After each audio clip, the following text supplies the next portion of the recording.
Salam Bapak Ibu yang dikasihi oleh Tuhan Yesus. Kembali dalam renungan Betani Kebumen. Saya terus mendoakan saudara supaya setiap yang mendengarkan kebenaran-kebenaran firman Tuhan yang kita dengar, kita bersama-sama akan mengalami pertumbuhan kehidupan rohani yang semakin hari semakin baik, semakin menyukakan hati Bapa di surga. Menjadi satu kebahagiaan yang tentunya menjadi harapan kita semua, dan Bapa di surga juga mengharapkan ada satu sukacita ketika kita sebagai anak-anak Tuhan hidup dalam kebahagiaan. Saudaraku, hari ini kita akan membahas tentang puncak kebahagiaan. Saya sudah melewati dalam masa pelayanan saya, dan saya dapati atau akhirnya saya bisa mendapati bahwa tidak ada kebahagiaan dalam hidup ini kecuali Tuhan. Tetapi orang tidak akan mengenal kebahagiaan berkualitas kekal sebelum mengenal Tuhan atau mengalami Tuhan. Secara teori orang bisa berbicara tentang Tuhan, tentang kebahagiaan, tetapi belum tentu dia benar-benar mengerti bahwa Tuhan itu adalah satu-satunya kebahagiaan, apalagi mengalami. Tuhan bukan hanya menjadi teori, Tuhan bukan hanya menjadi pengetahuan yang dipercakapkan, didiskusikan, ditulis dalam buku, dikhotbahkan, bahkan diseminarkan. Tetapi Tuhan yang dijumpai, Tuhan yang dialami. Saudara, kalau orang masih memperhitungkan dan mempertimbangkan sesuatu sebagai kebahagiaan, pasti dia akan tertipu di situ, dia akan terjebak di situ. Seperti serangga yang terjebak di jaringnya sendiri. Sebagai orang tua, kita tidak salah mengingini melihat anak-anak kita sukses, melihat anak-anak kita semua sehat, semua pintar, pandai, bahkan anak-anak kita mengalami kebahagiaan. Itu benar dan tidak salah, amin. Tetapi jangan sampai kita tidak menjadikan Tuhan sebagai kebahagiaan kita satu-satunya. Jangan sampai hal itu pada akhirnya menjadi berhala. Lalu mengapa banyak orang yang tidak mengalami Tuhan sebagai kebahagiaan? Ternyata dibutuhkan sebuah keberanian, sebab hal ini bukanlah hal yang sederhana.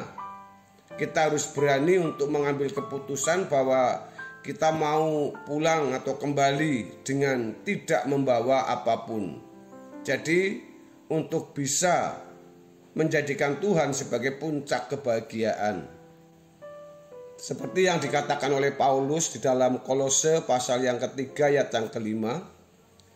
Karena itu matikanlah dalam dirimu segala sesuatu yang duniawi, yaitu perjabulan, kenajisan, hawa nafsu, nafsu jahat, dan juga keserakahan yang sama dengan penyembahan berhala. Semuanya itu mendatangkan murka Allah atas orang-orang durhaka. Dahulu kamu juga melakukan hal-hal itu ketika kamu hidup di dalamnya. Ayat yang ke-8, tetapi sekarang buanglah semuanya itu, yaitu marah, geram, kejahatan, fitnah, dan kata-kata kotor yang keluar dari mulutmu. Saudara yang dikasihi oleh Tuhan Yesus, ketika kita berbicara berhala, bukan hanya batu yang dipahat, kayu yang dipahat lalu dibuat objek untuk disembah, tetapi juga menyatakan tentang apa yang dikatakan mencintai dunia, yaitu adanya percabulan, kenajisan, hawa nafsu, nafsu jahat, dan juga keserakahan yang sama dengan penyembahan berhala. Tetapi saudara, pada hari ini kita akan melihat apa itu puncak kebahagiaan kita. Kalau kita ingin memiliki atau menjadikan Tuhan sebagai puncak kebahagiaan, maka yang harus kita miliki yang pertama, jangan mempertimbangkan atau memperhitungkan sesuatu sebagai kebahagiaan. Apapun itu, saudara. Apakah itu keluarga, apakah itu harta, pendidikan, status, sanjungan manusia, hawa nafsu daging atau kuliner dan seks, bahkan pelayanan. Pada akhirnya semua yang kita miliki ini akan lenyap, tidak ada yang kita bawa.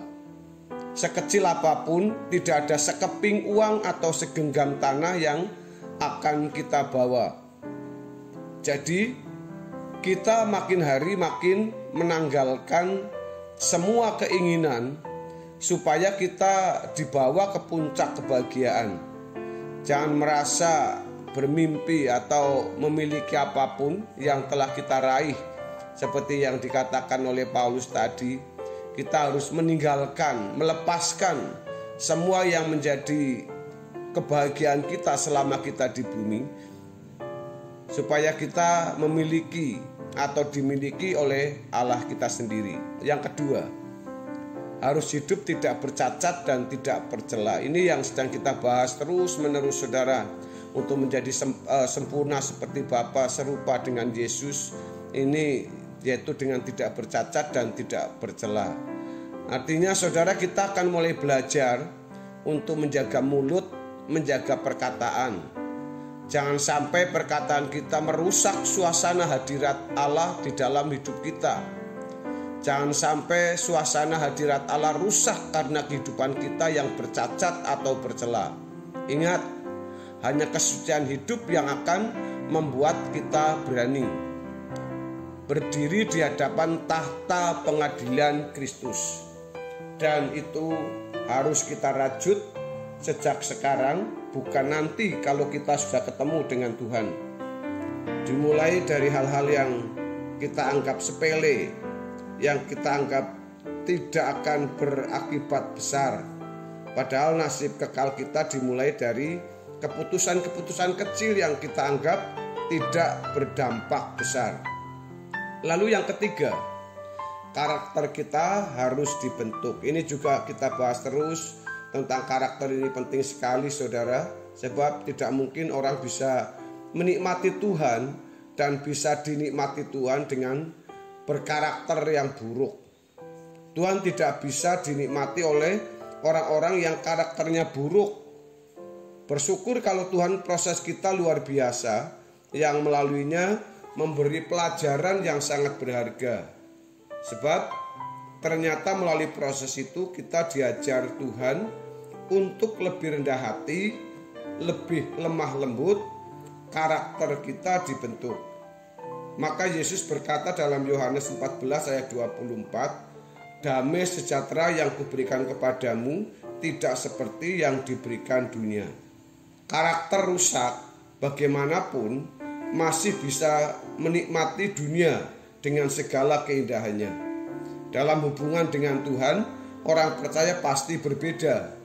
Damai sejahtera Tuhan hanya bisa dinikmati oleh orang yang hatinya diperbaharui oleh Tuhan atau yang sudah mengalami manusia baru.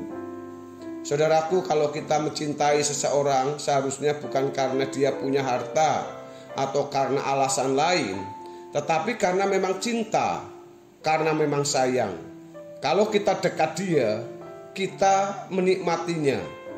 Kehadirannya itu dinikmati. Ada semacam ikatan adikodrati yang tidak bisa dibahasakan dengan bahasa manusia. Ada sebuah ikatan, Allah yang hidup mestinya Allah yang bisa kita rasakan kehadirannya. Dengan kehadiran Tuhan yang benar-benar kita rasakan, Allah yang nyata itu baru kita bisa nikmati. Saudara, kalau kita mau memiliki surga, kita harus lepaskan dunia. Kita tidak bisa memiliki kedua-duanya. Kita harus memilih. Orang yang menjadikan Tuhan sebagai puncak kebahagiaannya adalah orang yang juga dijadikan Tuhan sebagai kesukaan Tuhan. Mari kita menjadi orang-orang yang dinantikan oleh semua penghuni surga. Bukan saja kita yang menantikan Tuhan, tetapi juga Tuhan menantikan kita. Mari kita berubah, saudaraku, sampai kita bisa mengikrarkan Tuhan Yesus, Engkaulah kerinduan hatiku, mutiara tak ternilai harta milikku, keindahanmu memudarkan dunia, di mataku Engkau termulia. Saudara, orang yang menjadikan Tuhan sebagai puncak kebahagiaannya adalah orang yang juga dijadikan Tuhan sebagai kesukaan Tuhan. Kiranya kebenaran firman Tuhan hari ini memberkati kita semua. Haleluya.